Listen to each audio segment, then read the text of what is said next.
To empower a woman is to empower her children, her family, and the whole community at large. And the greatest investment you can ever make is in a woman, because the future is female. Welcome to yet another exciting episode of Pink and Purple. My name is Temi Pira, and today on the show, I have a very beautiful, young, and exciting lady. Her name is Sherine Taylor. Welcome to the show. Thank you, Timby. It's great to be on Pink and Purple today. It's lovely to have you. So, Sherine, tell us about yourself. Well, I'm based here in Bulawayo, born and bred, Zimbabwean. My very formal position is Executive Assistant to Busisa Moyo at United Refineries. I'm a mother of two beautiful young children. Lovely. I do many different things. I'm a PR consultant, social media consultant. I'm one of the coordinators for Project Africa. I work with Feed the City. I work with very many different programs. One of my favorite being in Ndlovukazi, which is a girl mentorship program. I write, so I'm an up-and-coming author. Yeah, that's me in a nutshell. Yeah. Okay. And what are your passions? What drives you when you wake up in the morning? What are you most passionate about? To see women succeed. Okay. And that's what wakes me up in the morning. Right. Empowering women, empowering the girl child. It's our time now. Yes. I'm a strong believer in the time of I am woman, hear me roar. Yes. This is our time. So I'm very, very passionate about educating our girl child, exposing them, giving them experience and creating platforms for success. Yeah. Okay. All right. And we're discussing girl child empowerment. What is girl child empowerment? Who are we empowering? When we talk about the girl child, is there a specific age, and what are we empowering them with? Well, for me personally, my belief is no, there's no specific age. I think we have to start empowering from the womb, from birth. Yes. I think this is a mistake we make. We think that when they turn 16, that's the time to start teaching them how to do certain things. Yeah. A general example, we had a tea with the mayor, and I took my 6-year-old niece with me. It's simple things that you have to help them understand how to speak, how to interact, how to communicate, how to be in every sector. And I think when you empower them, you're giving them the tools. And that is what it's about. So I think the earlier we start, the better it is. The better. Yes. Right. Yes. Okay. And what of those that are already in their 30s, probably? Can we still empower? I believe so, yes. I think but that is also based on the different females and different women out there. Sometimes I believe we can be our own worst enemy. Women are unique creatures. Okay, all right. Before we take a break, can you briefly tell us about your program that you're doing, or how you're empowering the girl child, briefly, before we take a break? Well, I have different ones, but today I'll talk about the United Refineries program, which is in Ndlovukazi. So we've decided as an organization that we want to do something for the girl child. We are doing scholarship programs with the Robin Hood Scholarship Fund. So we have 10 primary school girls and we have 10 high school girls.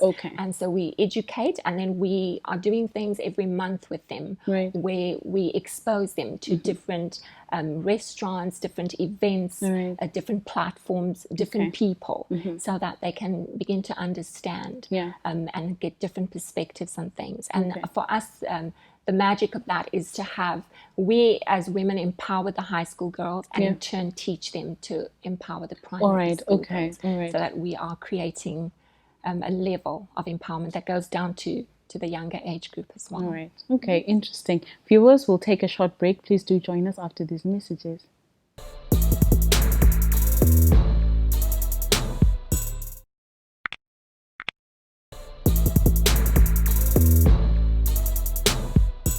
Welcome back to Pink and Purple. We're still in studio with Sherine, talking about girl child empowerment. So Sherine, one of your passions, you said, is seeing young girls make it, right? Yes. And you're passionate about mentorship, mentoring them. What's mentorship?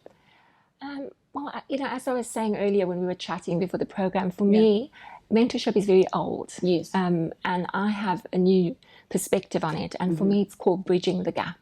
I'm so passionate about that, because what happens in the nation in general is we go to events and we have what we call mentors, and we have speaking segments, and then we all go away. Yes, we've taken away a bit of knowledge, but what does the girl child do with that afterwards?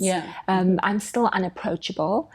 She still doesn't have any way of contacting me. She's still not connected to me, to my village, to my network. So for me, bridging the gap with these girls is sharing all of that with them, just not my knowledge. If I meet you and you're passionate about fashion, if you're passionate about business, if you're passionate about whatever it is you're passionate about, it's my sworn duty, firstly as a woman, as a person in society, to create a connection, to build a bridge between your passion and somebody else that I know that can take you further or higher or build a platform for you. So for me, it's really important. I think in society right now, in Zimbabwe, in Bulawayo as a whole, I strongly believe that my most lucrative currency in Zimbabwe is relationships and connections. All right, interesting. I like that you mentioned bridging a gap, because there is a gap. You noticed that very big one. Right. And who's supposed to connect to who? The mentor, the mentoree? I don't know. Well, how's the relationship? As the mentor, I am the bridge. Okay. I'm the bridge. You're the one who goes to the girl. So in every relationship, there's always a middleman. All right. Always a middleman. So you are the girl child and you're up and coming, and perhaps you have a passion for, I'll talk about food, because I'm passionate about food as well. Too.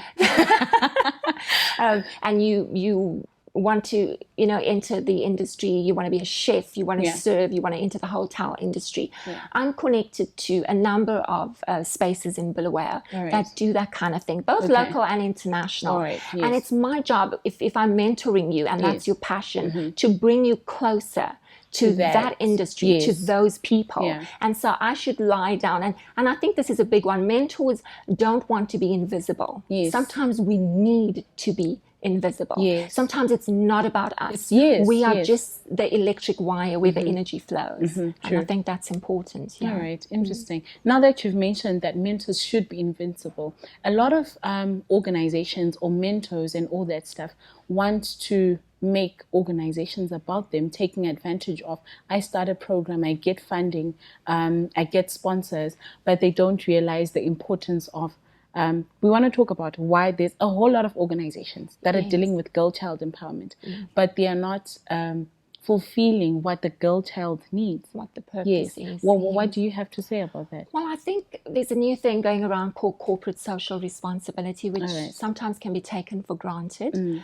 I can't really speak for a lot of other organizations, but I'm affiliated with organizations where we're really passionate. We say, we don't just hand over funds. We've put a stop to that in any area. I don't just hand over funds anymore. If I sponsor you, I come and stand with you.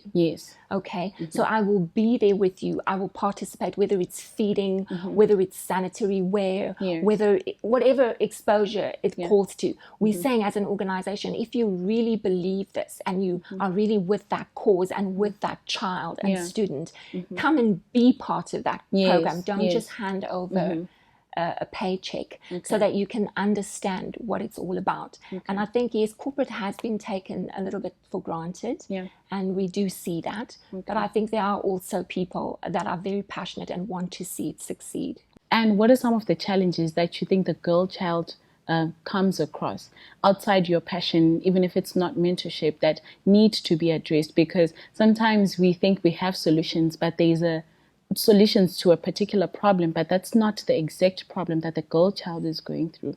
True.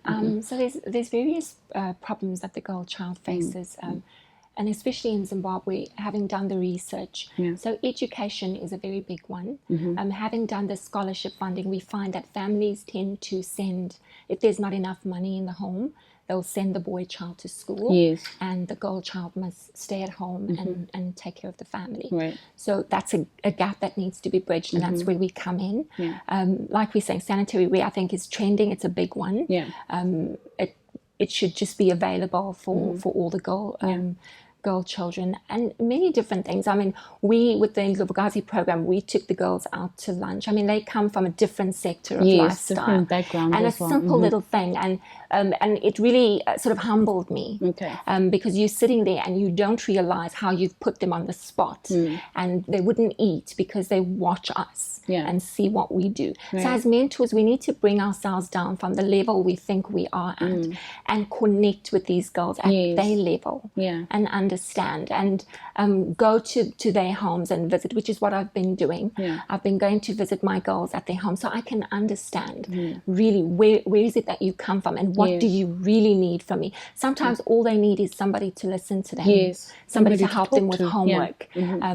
I get a message sometimes from some of the girls, they need help with something, a pencil, a ruler. Sometimes mentorship is not $1,000. It's just time. The little things as well. Okay. And a lot of girl-child empowerment is associated with feminism, right? And you mentioned the boy child. Why is it always the girl child? Who's taking care of the boy child? Is he taught to be a man, you know, when he grows up and all that? Well, I think we need to have a man on this program, but I'll speak as a mom. I'll speak as a mom. So I have a daughter and I have a son, and I am more difficult on my daughter because I understand the walk she has to take. I understand the burdens she has to carry and the sacrifices she has to make. And I think women do that a lot more than men do. The society has always been like that from history. Doors opened much easier for men because men were allowed to work, men were allowed to have foundations in every industry and field from day one, you know, from the time of Adam and Eve. So women have always had to struggle. I mean, even in this day and age, if you see a woman in a mechanic's uniform, you raise your eyebrows. It should be natural. It should be natural. It's not a big deal, really. So not taking anything away, I think there should be programs for boys. But I'm a woman. And I have grown up in difficult circumstances and I understand what we need. And I think we still need a lot more support and structure, and we still need to be seen as equals. For me, something very quickly is a woman in, for instance, I'm from a corporate industry. Oh, you're just too emotional. No, I'm passionate. There's a difference. I'm not you angry. Understand? Yes, I've got to take 3 months maternity leave. But understand this, when I come back, because I'm a mother and I make sacrifices, I will work harder than every 10 males in that organization because I'm breathing into another generation. So sometimes even as women, we need to not hide who we are, but we need to take that and make it part of who we are. And I think if we do that, men won't be so afraid of us, because I think they really are. They're so afraid, right? Viewers, will take a short break. Please stay tuned to Pink and Purple.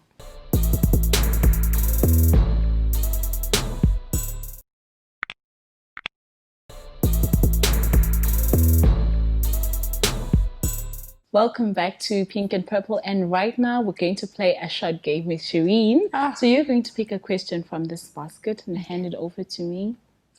This is game time. And you'll answer truthfully, right? I will try. Okay. Honesty is the best policy. All right. Is an egg a fruit or a vegetable? An egg? Yes, an egg. It's none of them. Really? No. You think so? Okay, you're right. Another one. Like, is that a trick question? Did you really think about that? Like, is it? I was like, is it a trick question first? Okay. If you had the world's attention for 30 seconds, what would you say? Like all of us, from all the continents. Imagine. Tell us now. Stop war. Okay. Really stop fighting, stop killing people, stop war for me, Wow, that's beautiful. Peace should prevail, right? It's getting difficult now. What's the worst thing you did as a kid? Oh yeah, the stories come out now. I ran away from home. Why? To where? Do I have to? I did. I had a fight with my mom and I wrote her a letter. I was in grade 6 and I lived in Vic Falls and I packed my bag and I ran away from home. I was found at the train station. I was coming to my gran after hours or days? Yeah, after hours. You're so dramatic. I am. Grade 6, where were you heading to? I was going to my grandma. Okay. What's the most courageous thing you've ever done? Decided to be a mom. Really? Yeah. Okay. And how's that been? Amazing and scary. All right. Yeah. Okay, I can't imagine. But we will get there. Like all these questions. Yes, you're going to pick 50. You've been given an elephant, right? You can't get rid of it. What would you do with it? An elephant. Yes, it's my favorite animal. Can I keep it? Yeah, you've been given it. You can't get rid of it. I'd like to keep it. You just keep it. Yeah. You didn't kill it and sell it, you know. I mean, it's a lot of money. No. I can't even ride it, but I'd keep it. Okay. Okay. Who was your worst teacher and why? I hope he's not listening. Okay. I had a primary school teacher. I'm just going to leave that there. Worst but best. Okay. He was my worst teacher. It's so difficult. Call me out. And, you don't want to be called out in class all the time. Especially if you don't know what to say.